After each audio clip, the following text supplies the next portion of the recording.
좀 있어 보이네. 대한항공은 젊고 활기차던데. 서비스 속도도 느리고 뭔가 경직되어 있어.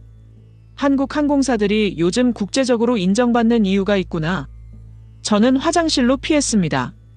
거울 속 제 얼굴을 보니 창백했어요. 10년간 쌓아온 자신감이 한순간에 무너지는 기분이었습니다. 기내 방송을 하는 제 목소리도 평소보다 작게 들렸어요.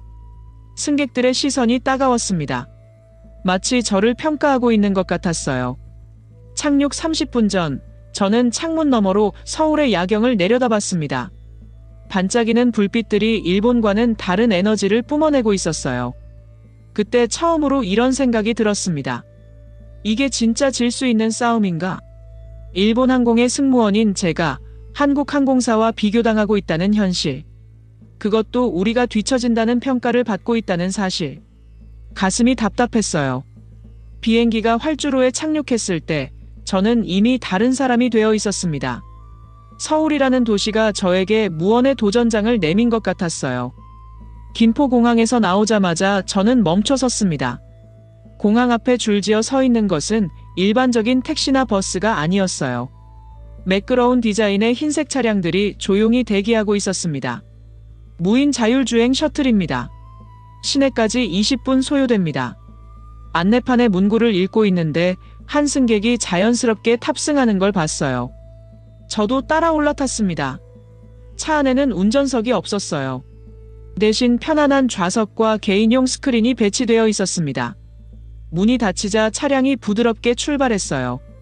현재 탑승률 98%, 평균 이동시간 18분입니다. 음성 안내가 나왔는데 정말 소음이 전혀 없었어요. 일본에서도 자율주행 실험을 본 적이 있지만 이런 수준은 아니었습니다. 창밖으로 보이는 서울 시내는 질서정연했어요. 호텔에 도착해서 더 놀랐습니다. 프런트 데스크에 사람이 없었어요. 대신 태블릿이 놓여 있었고 QR코드를 찍으라는 안내가 있었습니다. 핸드폰으로 코드를 찍자 즉시 체크인이 완료됐어요. 룸키도 핸드폰으로 받았습니다. 전 과정이 30초도 걸리지 않았어요. 죄송합니다. 도움이 필요하시면 언제든 말씀하세요. 그때서야 한 직원이 나타나 인사를 건넸습니다. 완전 무인이 아니라 필요할 때 도움을 받을 수 있는 시스템이었어요.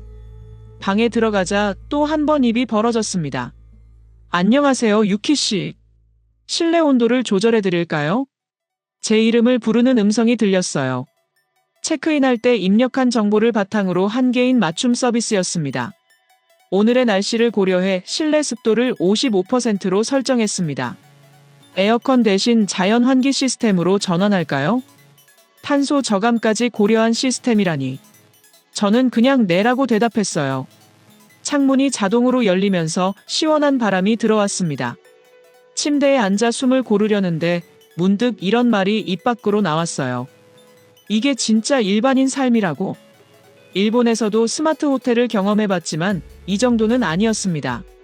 기술이 거슬리지 않으면서도 편리함을 주는 수준. 마치 도시 전체가 하나의 거대한 시스템처럼 작동하고 있었어요. 창밖을 내려다보니 거리도 깨끗했습니다. 사람들이 바쁘게 오가고 있지만 소란스럽지 않았어요. 일본보다 조용하면서도 활기가 넘쳤습니다. 저는 호텔 침대에 누워 천장을 바라봤어요. 하루 종일 경험한 것들이 머릿속에서 정리되지 않았습니다. 공항에서 호텔까지 오는 과정에서 느낀 것은 단순한 편의성이 아니었어요. 이 도시는 미래를 살고 있었습니다. 그리고 그 미래가 일상이 되어 있었어요. 제가 일본에서 경험했던 최첨단 기술들이 여기서는 그냥 평범한 일상이었습니다. 그날 밤, 저는 오랫동안 잠들지 못했어요. 내일 더 많은 것들을 봐야겠다는 생각과 함께 뭔가 근본적으로 달라진 무언가를 느끼고 있었습니다. 다음 날 아침, 호텔 근처 작은 식당에서 아침을 먹으려고 했습니다. 혼자 앉을 자리가 없어서 다른 테이블과 합석을 하게 됐어요. 실례합니다. 같이 앉아도 될까요? 그런데 그 테이블에 앉은 3명 모두 일본어로 대화하고 있었어요. 저도 모르게 일본어로 인사를 건넸습니다. 아, 일본 분이세요? 앉으세요, 앉으세요. 3명 모두 20대 후반에서 30대 초반으로 보였어요. 옷차림도 깔끔하고 뭔가 전문직 같은 느낌이었습니다. 저희도 일본 사람이에요. 근데 지금은 다 서울에서 일하고 있어요. 한 명이 명함을 건넸는데 한국의 유명 스타트업 이름이 적혀 있었습니다. 마케팅 디렉터라고 되어 있었어요. 한국에서 일하시는 거예요? 네, 벌써 2년째요. 처음엔 1년만 있으려고 했는데 계속 연장하고 있어요. 다른 한 명이 말했습니다. 여기 와서 제일 좋은 게 뭔지 아세요? 여자라는 이유로 사과하지 않아도 돼요. 그 말이 제 가슴을 쿵 하고 때렸어요. 일본에서는 매일 죄송하다고 했거든요. 목소리가 크다고, 의견을 너무 많이 낸다고, 야근을 안 한다고. 근데 여기서는 그런 게 아예 없어요. 세 번째 여성이 고개를 끄덕이며 말했습니다. 저는 도쿄에서 ANA 승무원으로 5년 일했어요.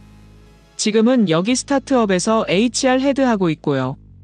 ANA라니 저와 같은 업계 사람이었어요. 더 궁금해졌습니다. 승무원에서 HR로 어떻게 전환하셨어요? 한국 회사들이 일본 항공업계 경험자를 되게 높게 평가해요.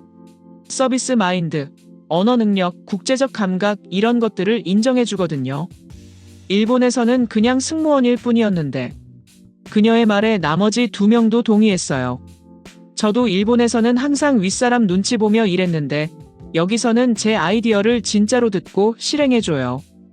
회의할 때도 나이, 성별 상관없이 의견 내라고 해요. 처음엔 이상했어요. 저는 그들의 이야기를 들으며 점점 당황스러워졌어요. 제가 알던 한국과는 완전히 다른 모습이었습니다. 그럼 계속 한국에서 사실 생각이세요? 당연하죠.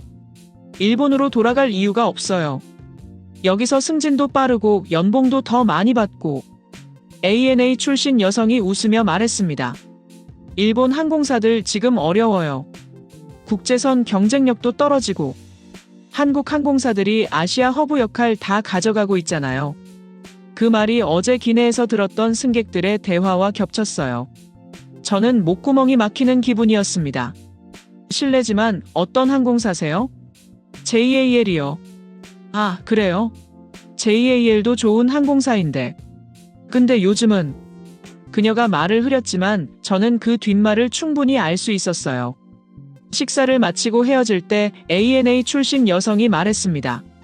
한국에서 일해보실 생각 있으시면 연락하세요. 일본 항공업계 경험자 많이 찾고 있어요. 명함을 받아들면서 저는 복잡한 기분이었어요. 같은 일본 사람들이, 그것도 저와 같은 업계 사람이 한국에서 더 나은 대우를 받으며 살고 있다는 사실. 그들이 일본에서 느꼈던 답답함을 저도 똑같이 느끼고 있었다는 걸 깨달았습니다. 호텔로 돌아가는 길에 대형 건물 앞에서 사람들이 줄을 서 있는 걸 봤어요. 호기심에 가까이 가보니 한국의 대기업 채용 설명회였습니다. 외국인 여성 지원자 우대합니다. 일 가정 양립 시스템 완비. 육아휴직 남녀 구분 없이 최대 2년. 현수막에 적힌 문구들이 제 눈에 들어왔어요. 설명회장 입구에서 자료를 나눠주고 있어서 하나 받아봤습니다. 팸플릿을 펼쳐보니 더 놀라운 내용들이 있었어요. 관리직 여성 비율 35%, 임원진 여성 비율 28%, 외국인 직원 비율 15%. 이런 수치들이 자랑스럽게 적혀 있었습니다. 저는 일본 회사들과 비교해봤어요. 그날 저녁 호텔에서 인터넷으로 일본 기업 데이터를 찾아봤습니다. 충격적이었어요. 일본 대기업 관리직 여성 비율은 평균 6% 이하였습니다. 제가 다니는 JAL도 예외가 아니었어요. 임원진은 거의 모두 남성이었습니다. 이게 맞나? 저는 몇 번이나 확인해봤어요. 하지만 데이터는 명확했습니다. 한국 기업들의 여성 관리자 비율이 일본보다 5배 이상 높았어요. 더 충격적인 건 급여 격차 데이터였습니다. 한국은 남녀 임금 격차가 매년 줄어들고 있는 반면 일본은 거의 변화가 없었어요. 저는 침대에 앉아 생각했습니다. 제가 일본에서 겪었던 모든 것들이 떠올랐어요. 승진에서 항상 뒤처졌던 기억. 결혼하면 그만둘 거 아니야? 라는 상사의 말. 야근을 거부했을 때 받았던 차가운 시선들. 내가 일본에서 했던 고생이 여기선 아무 의미가 없었나. 이런 생각이 머릿속을 떠나지 않았어요. 다음 날 아침 뉴스를 보다가 더 큰 충격을 받았습니다. 일본 정부에서 발표한 여성경제활동 참여율 데이터였어요. 한국이 일본을 추월했다는 내용이었습니다. 불과 5년 전만 해도 일본이 훨씬 앞서 있었는데 말이에요. 한국의 여성 친화적 정책이 성과를 보이고 있다. 일본은 정체 상태. 뉴스 앵커의 멘트가 귀에 박혔어요. 저는 핸드폰으로 한국 취업 사이트들을 둘러봤습니다. 정말 외국인 여성을 우대하는 채용 공고가 많았어요. 그것도 단순한 일자리가 아니라 전문직, 관리직 위주였습니다. 반면 일본 취업 사이트는 여전히 남성 우대, 장기 근무 가능자라는 문구들이 눈에 띄었어요. 그때 문득 어제 만났던 일본 여성들의 말이 이해됐습니다. 왜 그들이 한국을 선택했는지, 왜 돌아갈 생각을 안 하는지 말이에요. 데이터는 거짓말을 하지 않았어요. 제가 믿고 있던 일본의 우월함은 착각이었습니다. 적어도 성평등 측면에서는 한국이 일본을 완전히 앞서가고 있었어요. 저는 창밖을 바라보며 한숨을 쉬었습니다. 10년 동안 일본에서 쌓아온 경력이 무색해지는 순간이었어요. 여기서는 제가 그토록 참아냈던 차별과 제약들이 존재하지 않았습니다. 오늘은 서울을 제대로 돌아보기로 했습니다. 가이드북에서 추천하는 전통시장부터 가봤어요. 광장시장이라는 곳이었습니다. 시장에 들어서자마자 활기찬 분위기에 압도됐어요. 상인들이 손님들과 농담을 주고받으며 장사하는 모습이 정겨웠습니다.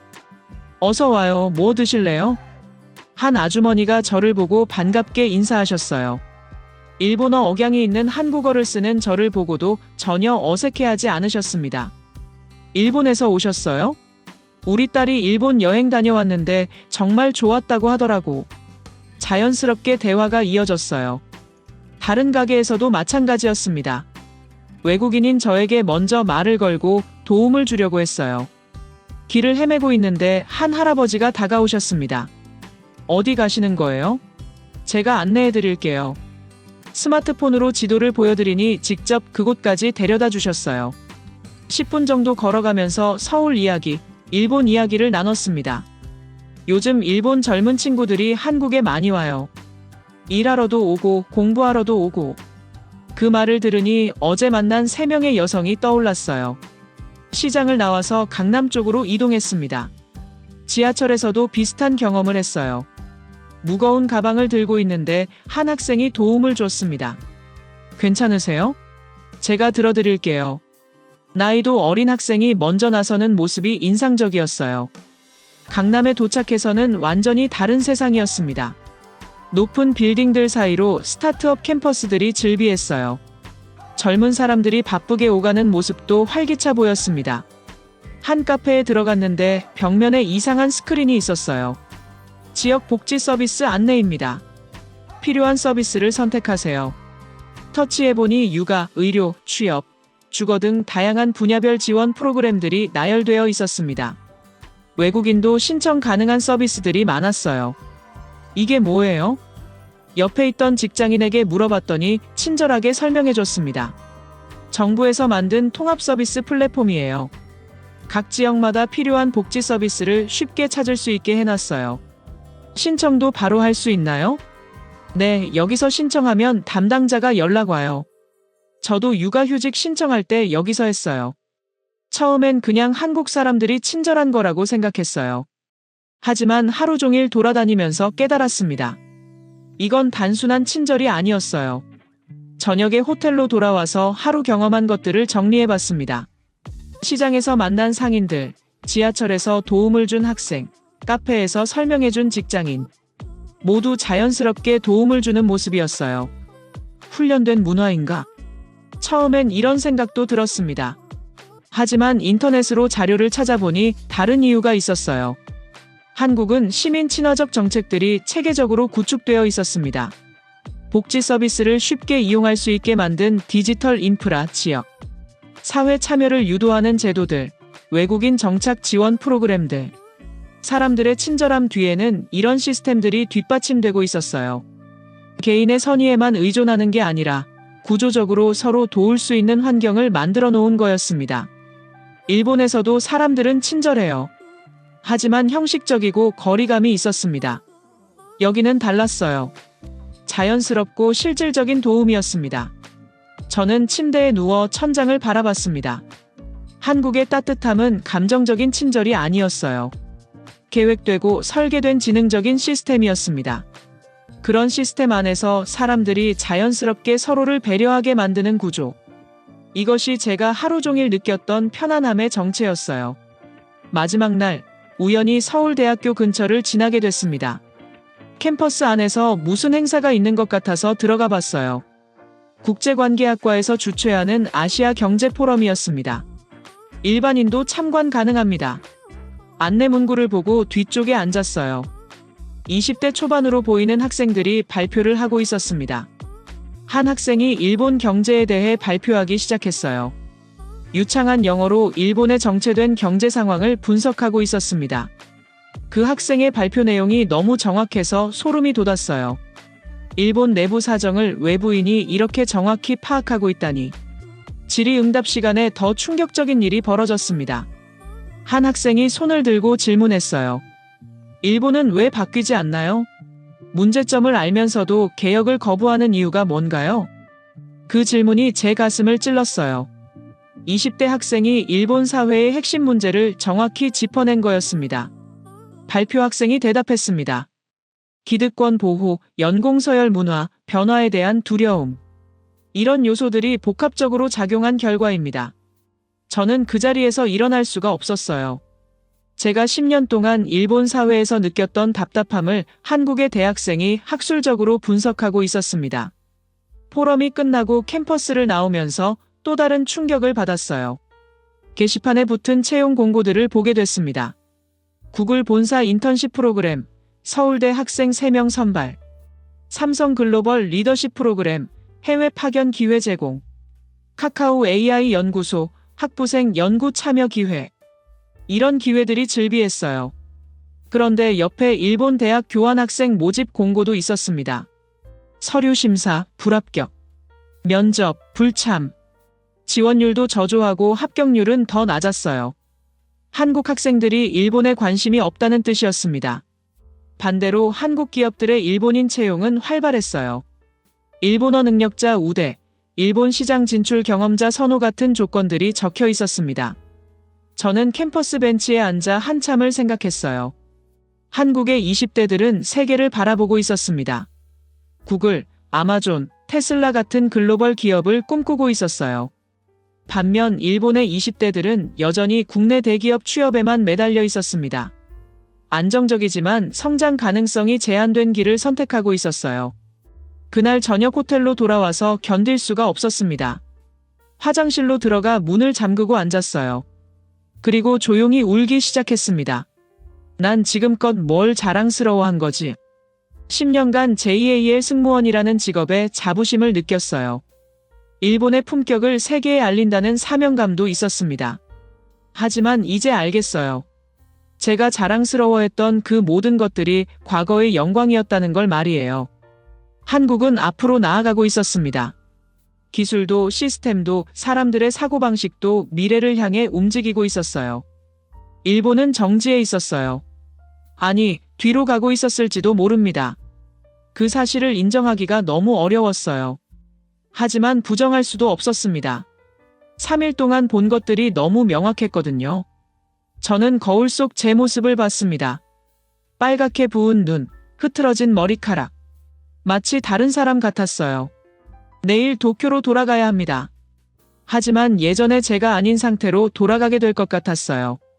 도쿄행 비행기에 몸을 맡기며 저는 창가 자리에 앉았습니다. 이상하게도 JAL 기내가 낡아 보였어요. 3일 전과 같은 비행기인데 모든 게 달라 보였습니다. 승무원들의 서비스도 예전처럼 느껴지지 않았어요. 형식적이고 경직되어 보였습니다. 제가 평소에 하던 그 서비스 말이에요. 음료 서비스 드리겠습니다. 동료 승무원의 목소리가 기계적으로 들렸습니다. 승객들도 무표정하게 응답했어요. 대화다운 대화가 없었습니다. 비행기가 이륙하면서 서울이 점점 작아졌어요. 하지만 그 불빛들은 계속 제 눈에 남아 있었습니다. 마치 저에게 무언가를 말하고 있는 것 같았어요. 돌아와. 그런 메시지 같았습니다. 2시간 후 도쿄에 도착했을 때 하네다 공항이 이상하게 어둡게 느껴졌어요. 서울 김포공항의 밝고 현대적인 모습과 대조됐습니다. 자율주행 셔틀 대신 일반 택시를 탔어요. 운전기사 아저씨가 불평을 늘어놓기 시작했습니다. 요즘 경기가 너무 안 좋아. 젊은 애들은 다 한국 가고 싶어 한다고 하더라고. 그 말이 제 심장을 찔렀어요. 한국이 그렇게 좋나요? 글쎄, 잘 모르겠어. 근데 우리 아들놈도 한국어 배우겠다고 하더라고. 집에 도착해서도 잠이 오지 않았습니다. 서울에서의 3일이 꿈 같았어요. 아니, 도쿄에서의 10년이 꿈이었을지도 모르겠습니다. 다음 날 회사에 출근했어요. 부장님이 저를 불렀습니다. 서울 다녀온 소감이 어때? 보고서 써줘. 보고서를 쓰려고 컴퓨터 앞에 앉았는데 손이 움직이지 않았어요. 뭘 써야 할지 모르겠었습니다. 서울은 생각보다 발전되어 있었습니다. 이렇게 쓰고 지웠어요. 한국 항공사들의 경쟁력을 실감했습니다. 이것도 지웠습니다. 우리도 변화가 필요합니다. 이것마저 지웠어요. 결국 아무것도 쓰지 못했습니다. 어떤 말로도 3일간의 경험을 설명할 수 없었어요. 그날 오후, 저는 사직서를 작성하기 시작했습니다. 10년간 다닌 회사를 떠나기로 결심했어요. 사직서를 쓰면서 문득 궁금해졌습니다. 대한항공 채용 공고는 어떨까? 인터넷을 검색해봤어요. 대한항공 국제선 승무원 모집 공고가 떠올랐습니다. 경력직 우대, 외국어 능력 우수자 환영, 글로벌 마인드를 가진 인재 모집. 제가 딱 맞는 조건이었어요. 10년간의 JAL 경력, 일본어와 영어 실력, 국제선 서비스 경험. 마우스 커서가 지원 버튼 위에서 머뭇거렸습니다. 클릭하는 순간 제 인생이 바뀔 것 같았어요. 창밖으로 도쿄의 야경이 보였어요. 익숙한 풍경이었지만 더 이상 제 것 같지 않았습니다. 서울에서 본 그 밝은 불빛들이 계속 떠올랐어요. 미래로 향하는 도시의 에너지, 변화를 두려워하지 않는 사람들, 가능성으로 가득한 공간. 저는 천천히 클릭했습니다. 지원서 작성 페이지가 열렸어요. 그 순간 알았습니다. 이건 단순한 이직이 아니라 제 삶의 방향을 바꾸는 선택이라는 걸 말이에요. 6개월이 흘렀습니다. 어느 날 아침 핸드폰에 메일 알림이 떴어요. 대한항공 국제선 승무원 최종 합격을 축하합니다. 그 메일을 보는 순간 가슴이 뛰었어요. 드디어 새로운 시작을 할 수 있게 됐습니다. 첫 출근 날 김포공항 대한항공 승무원 라운지에 들어섰어요. 6개월 전에 승객으로 왔던 그 공항에 이제 직원으로 온 거였습니다. 새로운 유니폼을 입고 거울을 봤어요. 단정하게 묶은 머리, 자신감 있는 미소. 예전의 제가 아니었습니다. 안녕하세요. 신입 승무원 유키입니다. 동료들이 따뜻하게 맞아줬어요. 나이나 경력에 관계없이 편안한 분위기였습니다. 일본에서 10년 경력이시라고요? 대단해요. 저희가 배울 게 많을 것 같아요. 존중하는 말투였어요. JAL에서는 신입이라는 이유로 눈치를 봐야 했는데 여기는 달랐습니다. 첫 비행 전 브리핑 시간이었어요. 기장님이 말씀하셨습니다. 우리는 한국을 대표하는 항공사입니다. 승객 한 분 한 분이 한국을 기억할 수 있도록 최선을 다해주세요. 그 말이 마음에 와닿았어요. 단순히 서비스를 제공하는 게 아니라 한국의 이미지를 만들어가는 일이었습니다. 비행 준비를 하면서 한 후배 승무원이 다가왔어요. 선배, 궁금한 게 있어요. 뭐든 물어보세요. 일본에서 안정적으로 일하셨는데 왜 한국을 선택하셨어요? 쉽지 않은 결정이었을 것 같은데요. 그 질문에 저는 잠시 생각했습니다. 6개월 전 서울에서의 3일, 그 후의 고민들, 새로운 선택을 하기까지의 과정들이 스쳐 지나갔어요. 창밖으로 보이는 김포공항 활주로를 바라보며 대답했습니다. 여긴 하늘도 땅도 진심이니까. 후배가 고개를 갸웃했어요. 진심이라는 게 무슨 뜻이에요? 변화를 두려워하지 않는 거예요. 더 나은 미래를 만들려고 정말 노력하는 거고요. 그런 곳에서 일하고 싶었어요. 비행기가 활주로로 향했습니다. 저는 승무원석에 앉아 이륙을 기다렸어요. 방송이 시작됐습니다. 이제 제가 한국을 대표하는 목소리가 된 거였어요. 비행기가 하늘로 떠오르면서 아래로 서울이 보였습니다. 6개월 전에 처음 본 그 도시가 이제 제 일터가 됐어요. 구름 위로 올라가면서 저는 미소를 지었습니다.